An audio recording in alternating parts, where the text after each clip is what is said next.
Tahu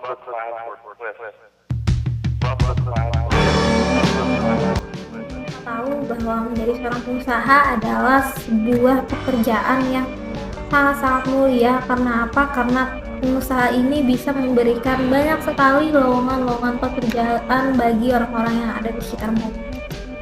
Nah, di sini saya akan menanyakan apa-apa saja yang menjadi alasan dan juga serta berbagai pertanyaan lainnya kepada mereka-mereka yang memilih menjadi seorang pengusaha. Hai, saya Rika. Saya Rosa Cianlining Bulan. Nama saya Stephen Jo dari Prodi Teknologi Pendidikan. Saya Neta dari Teknologi Pendidikan. Saya Ica dari Program Studi Teknologi Pendidikan. Hai, perkenalkan nama saya Imelda Francisca. Perkenalkan, nama saya Nadia Salma dari Program Studi Teknologi Pendidikan. 안녕하세요. 지금은 안기입니다.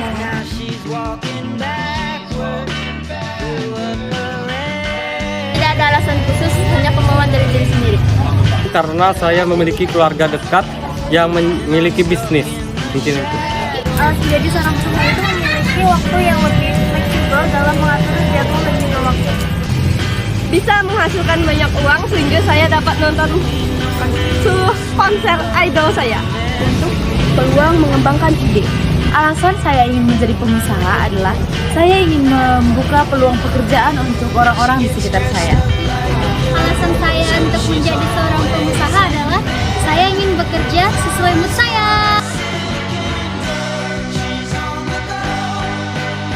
Sebagai seorang pengusaha, pasti kita harus mempunyai berarti pendidikan, keterampilan, kemampuan menentukan strategi pemasaran dan cara kita agar dapat membangun merek dagang yang kita miliki ini menjadi lebih kuat dan terkenal di pasaran. Contoh langsung dari hal-hal ini, saya akan ambil contoh misalnya kita sebagai calon pengusaha parfum, kita menemukan kombinasi pendidikan, keterampilan, strategi pemasaran, dan pembangunan merek dagang yang kuat. Nah, agar produk kita ini dapat diterima oleh banyak orang.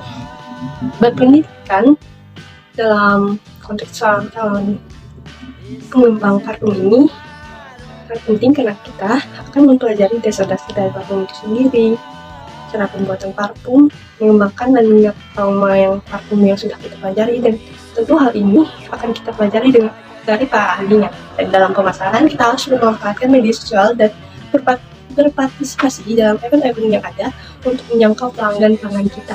Selain itu, untuk menciptakan identitas merek yang unik dan menciptakan kisah balik dari produk kita ini, kita butuh membangun respon yang positif. Nah, dengan tekad atau strategi yang sudah kita tetapkan, impian kita dalam mewujudkan bisnis kita ini dapat terwujud.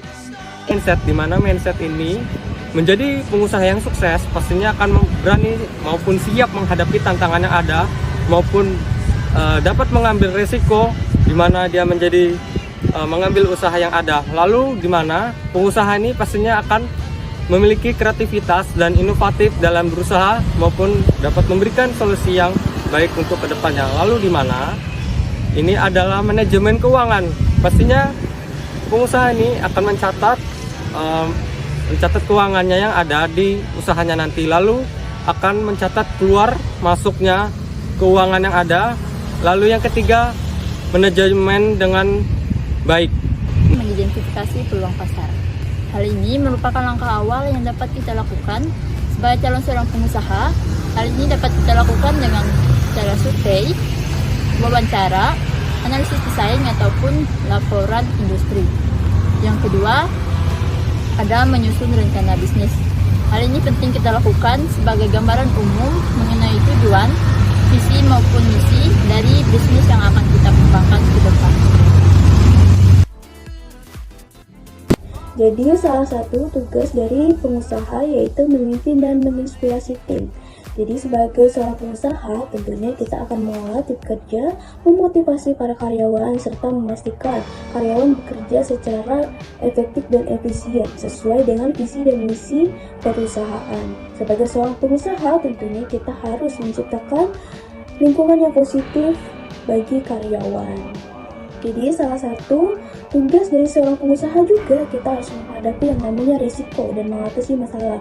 Pengusaha harus mampu mengidentifikasi, menilai dan mengelola risiko yang dapat mengancam keberlangsungan dari sebuah bisnis. Mereka juga harus sigap dalam menyelesaikan masalah operasional dan keuangan. Bertanggung jawab atas segala aspek bisnis, mulai dari pengembangan ide, rencana strategis, penganggaran, pengelolaan tim, hingga pemasaran produk atau jasa untuk mencapai keuntungan dan pertumbuhan yang berkelanjutan. Untuk menjadi seorang pengusaha, tentunya ada banyak tantangan yang harus kita hadapi. Salah satunya yaitu adalah manajemen waktu.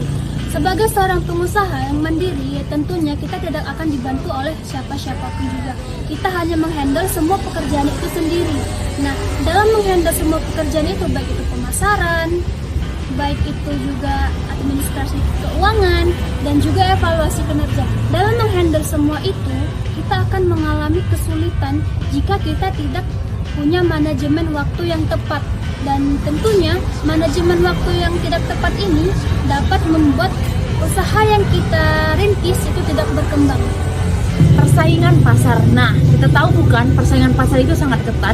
Jadi, sebagai pengusaha, kita harus mampu berinovasi agar usaha kita tetap terlihat oleh konsumen. Juga sebagai pengusaha, kita harus tahu perubahan-perubahan kebutuhan konsumen kita. Juga tantangan itu ada teknologi yang baru. Nah, sebagai pengusaha kita harus mampu beradaptasi dengan teknologi tersebut. Contohnya, ketika ada Gojek, kita harus mampu beradaptasi dengan Gojek. Kita mendaftarkan diri menu makanan kita ke Gojek, semisal makanannya kita daftarkan agar konsumen dapat memesan melalui Gojek lebih mudah. Itu adalah penyesuaian digitalisasi. Digitalisasi ini adalah proses mengubah cara bisnis yang beroperasi dengan pemanfaatan teknologi digital. Teknologi digital ini tentunya banyak menawarkan peluang, namun ternyata digitalisasi ini juga membawa beberapa tantangan yang harus dihadapi oleh seorang pengusaha. Tantangan-tantangan tersebut diantaranya adalah yang pertama, kurangnya pengetahuan terhadap teknologi. Banyak pengusaha, terutama mereka yang menjalankan bisnis tradisional, mungkin tidak memiliki pemahaman yang cukup mengenai teknologi. Hal ini akan membuat mereka sulit untuk mengadopsi sebuah alat dan platform yang justru meningkatkan efisiensi bisnis mereka. Yang kedua adalah perubahan budaya organisasi. Digitalisasi ini tidak hanya mengenai teknologi, tetapi juga melibatkan perubahan cara kerja dan juga budaya organisasi, di mana seorang pengusaha ini harus mampu mengelola perubahan tersebut dan memastikan bahwa setiap anggota tim tersebut sudah siap beradaptasi dengan cara kerja mereka yang baru. Yang ketiga adalah keterbatasan sumber daya manusia. Tidak semua karyawan itu memiliki keterampilan dan juga pemahaman mengenai digital dan diperlukan untuk beradaptasi dengan teknologi baru. Di mana seorang pengusaha ini perlu berinvestasi dalam sebuah pelatihan dan juga pengembangan karyawannya agar mereka ini dapat memanfaatkan teknologi secara besar. Nah, tadi kita sudah membahas tentang penyesuaian digitalisasi. Kemudian yang kedua, kita akan membahas tentang risiko. Setiap pengusaha pasti menghadapi berbagai risiko saat menjalankan sebuah bisnis, di mana risiko ini bisa datang dari berbagai sumber dan juga dapat mempengaruhi keberlangsungan dari bisnis tersebut atau perusahaan tersebut. Di sini saya akan mengambil dua contoh risiko.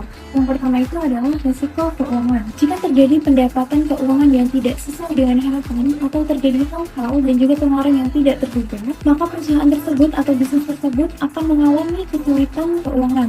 Maka dari itu, dana darurat atau cadangan dana itu sangat penting untuk mengatasi risiko seperti ini. Yang kedua adalah reputasi bisnis. Reputasi bisnis ini tentunya sangat penting bagi sebuah perusahaan. Isu-isu pelayanan pelanggan yang buruk dan juga produk yang tidak berkualitas pasti akan merusak citra dari suatu perusahaan tersebut. Nah, itu dia tadi beberapa tantangan-tantangan yang harus dihadapi bagi seorang pengusaha. Menjadi seorang pengusaha tentunya tidaklah mudah, karena harus terus berpikir untuk kemajuan dan juga meningkatkan bisnis yang dijalankan tersebut.